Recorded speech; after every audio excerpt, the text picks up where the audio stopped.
Hello friends, this is Himanshu from Dev advisory. और आज के इस वीडियो में मैं आपके साथ ग्लैंड फार्मा का एलिवेटिव स्ट्रक्चर डिस्कस करूंगा। सो एलिवेटिव एनालिसिस को हम डिस्कस करें उससे पहले ट्रेडिशनल टेक्निकल एनालिसिस के हिसाब से भी इसका स्ट्रक्चर हम थोड़ा डेली टाइम फ्रेम में देखते हैं, because traditional technical analysis and Elliott wave both are complementary. ये कोई एक दूसरे के मतलब दुश्मन नहीं है, they are not contradictory but they are complementary. तो पहले हम ट्रेडिशनल टेक्निकल एनालिसिस का यूज़ करके यहाँ पर जो डेली की टाइम फ्रेम का स्ट्रक्चर है उसको डिस्कस करते हैं। सो यहाँ पर देखिए प्राइस जो है 20 एंड 50 EMA के ऊपर ट्रेड कर रहा है और 20 एंड 50 EMA का पॉजिटिव क्रॉस ओवर है। That means moving average wise ये स्ट्रक्चर काफ़ी स्ट्रांग है और ट्रेडिशनल टेक्निकल एनालिसिस भी बहुत ही हैंडी टूल है। जो हमारा जो एक कोर्स है कंप्लीट ट्रेडर, उसके अंदर यही सब प्रैक्टिकल पॉइंट सिखाते हैं। अगर आपको उसमें भी इंटरेस्ट है तो आप राजेश के साथ कांटेक्ट करके उसके लिए रजिस्ट्रेशन करवा सकते हो। जैसे हमने मूविंग एवरेज का स्ट्रक्चर यहाँ देखा, moving average wise it is very strong. और यहाँ पर आप देखोगे ये गैप अप हुआ था यहाँ पर और उस दिन वॉल्यूम का काफ़ी एक्सपांसन था। और अभी ये जो एरिया है मतलब यहाँ पर ये गैप अप होने के बाद इसी रेंज में कंसोलिडेट हो रहा है। और RSI का हम स्ट्रक्चर देखें, सो RSI जो है इट इज़ 65 प्लस और ADX जो है दैट इज़ 25 प्लस और ADX का कर्व देखोगे इट इज़ राइजिंग। तो ये RSI एंड ADX का ये जो कॉम्बिनेशन है दैट मीन्स कि यहाँ पर जो RSI एंड ADX का जिस तरह से स्ट्रक्चर है इट सजेस्ट दैट कि यहाँ पर जो स्टॉक है उसमें जो मोमेंटम है वो मोमेंटम बहुत ही स्ट्रांग है। तो जिस हिसाब से हमने मूविंग एवरेज वाइज फिर ये वॉल्यूम और गैप और फिर ये RSI ADX का स्ट्रक्चर डिस्कस किया, उस हिसाब से लग रहा है कि डेली की टाइम फ्रेम में यहाँ पर काफ़ी स्ट्रांग मोमेंटम ऑलरेडी यहाँ पर एस्टेब्लिश हो चुका है। और ये जो है it is a time correction, यहाँ पर एक कंस्ट्रक्टिव कंसोलिडेशन चल रहा हो ऐसा लग रहा है। और यहाँ पर ये जो हाई है ये कैंडल का that is 3940, that means come broadly का है तो 3950 एक इम्पोर्टेंट पिवोट रह सकता है।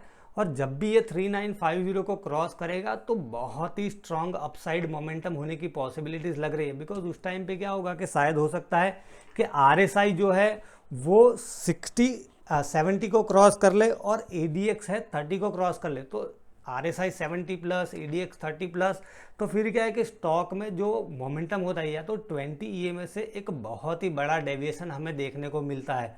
तो यहाँ पर डेली की टाइम फ्रेम के हिसाब से ये स्टॉक बहुत ही स्ट्रांग लग रहा है। अब हम इसका एलिवेटिव स्ट्रक्चर डिस्कस करते हैं। सो एलिवेटिव एनालिसिस जो हम करने वाले हैं वो वीकली की टाइम फ्रेम में करने वाले हैं। तो ये जो चार्ट है ग्लैंड फार्मा का दैट इज़ वीकली चार्ट और यहाँ पर वीकली की टाइम फ्रेम में मैंने इस तरह से लेबलिंग किया हुआ है। सो हम ये जो लेबलिंग है उसका फिबोनाची रिलेशनशिप पहले समझते हैं।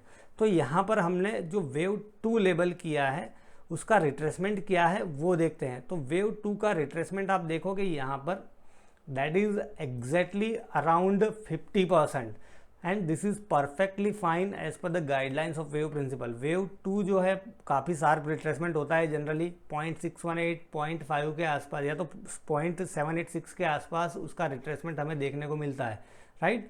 अब हम देखते हैं वेव 3 जो है वो कहाँ तक एक्सटेंड हुआ है। तो अब हम फिबोनाची एक्सटेंशन टूल का यहाँ पर यूज़ करेंगे और 0 to 1 और -2 करेंगे। यहाँ से 0 to 1 -2 करते हैं यहाँ पर। तो आप देखिए कि वेव 3 जो है वो 2.618 2.75 का जो लेवल है उसी के आसपास जाके टर्मिनेट हुआ है। This is perfectly fine as per the guidelines of wave principle. और यहाँ पर वेव 3 एक्सटेंडेड है ऐसा हम कह सकते हैं। जब भी वेव 3 का एक्सटेंशन 1.618 1.75 ये जो लेवल से उससे ऊपर चला जाता है तब हम कहते हैं कि वेव 3 जो है इट इज़ एक्सटेंडेड। अब हम यहाँ पर देखते हैं वेव 4 जो मैंने लेवल किया है। सो वेव 4 में रिट्रेसमेंट कहाँ तक आया है। सो नॉर्मली वेव 4 का जो रिट्रेसमेंट होता है वो होता है 0.236 0.382। और आप देखें कि यहाँ पर ये जो वेव 4 का रिट्रेसमेंट है ये 0.38 टू 0.5 के बीच में ही ये टर्मिनेट हुआ हो ऐसा लग रहा है। So this is perfectly fine as per the guidelines of wave principle. और यहाँ पर ये जो मैंने चैनल ड्रॉ किया है, ये जो करेक्टिव पैटर्न जो बनी है, तो ये करेक्टिव पैटर्न यहाँ पे कंप्लीट हो गई ऐसा लग रहा है, बिकॉज यहाँ पे ये चैनल के ऊपर क्लोज दे दिया है। So chances are very high कि ये जो वेव 4 का करेक्शन है वो यहाँ पर कंप्लीट हो गया हो। अब जो मेरा कोर्स है उसमें मैंने फिर एक एक्स्ट्रा टूल भी यहाँ पर रेकमेंड किया है, DMA। सो DMA का भी हम यूज़ करते हैं टू कंफर्म कि ये जो वेव 4 का करेक्शन है वो यहाँ पर कंप्लीट हो गया है या नहीं, उसका मतलब एक रेफरेंस लेने के लिए। तो हम यहाँ पर DMA को देखते हैं कि DMA क्या सजेस्ट करती है। तो देखिए कि यहाँ पर प्राइस जो है वो DMA टूल के ऊपर ट्रेड करे। यहाँ पर लास्ट वीक ही यहाँ पर DMA के ऊपर एक स्ट्रॉन्ग बुलिश कैंडल बनाई है और प्राइस DMA के ऊपर क्लोज दिया था, that means right. So chances are very high कि जिस हिसाब से हमने देखा कि चैनल ब्रेकआउट है और यहाँ पर DMA के ऊपर भी क्लोजिंग दे दिया है। So chances are very high कि ये जो करेक्शन है वेव 4 का वो यहाँ पर टर्मिनेट हो गया है and the stock is now ready for the 5th wave rally. और यहाँ पर जिस हिसाब से डेली का स्ट्रक्चर हमने डिस्कस किया, RSI, ADX, वॉल्यूम, गैप्स, ये सब चीज़ों को देखा, और यहाँ पर जिस हिसाब से फिबोनाची रिलेशनशिप परफेक्टली गाइडलाइन के हिसाब से है, ये देख के लग रहा है कि यहाँ पर 5th वेव मटेरियलाइज होने की प्रोबेबिलिटी ज़्यादा है। 5th वेव मटेरियलाइज होगा ऐसा कोई रूल नहीं है। 5th can be truncated also, that means के 5th में फेलियर हो सकता है, राइट। तो यहाँ पर जिस हिसाब से स्ट्रक्चर है वो देख के लग रहा है कि 5th वेव जो है वो मटेरियलाइज होने की प्रोबेबिलिटी ज़्यादा लग रही है। तो अब हम देखते हैं कि 5th वेव अगर मटेरियलाइज हुआ तो क्या लॉजिकल टारगेट हम यहाँ पर एक्सपेक्ट कर सकते हैं। So now what we will do, we will take the distance from 0 to 3 और उसमें से -4 करेंगे। So we will use the Fibonacci extension tool and we will start from 0 to 3, ये जो डिस्टेंस है, और फिर उसमें से -4 करते हैं। सो जो नॉर्मल एक्सटेंशन लेवल होता है वो होता है 0.382, 0.5 और 0.618।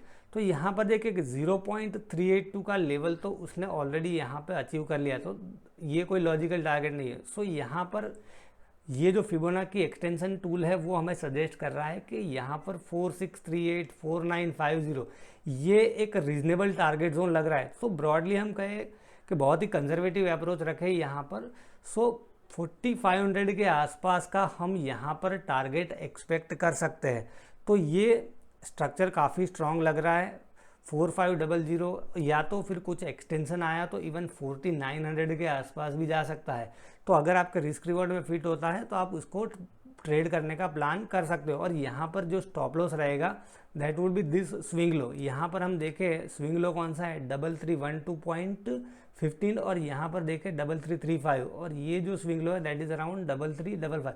दैट मीन्स 3310 के आसपास का आप स्टॉप लॉस प्लान कर सकते हो यहाँ पर, और आपका टारगेट रहेगा 4500 या तो 4600 या तो इवन कुछ एक्सटेंशन आया 4900 के आसपास भी ये जा सकता है। सो आई होप फ्रेंड्स कि ये जो चीज़ें मैंने आपके साथ डिस्कस की है it might help you in your trading. Thank you.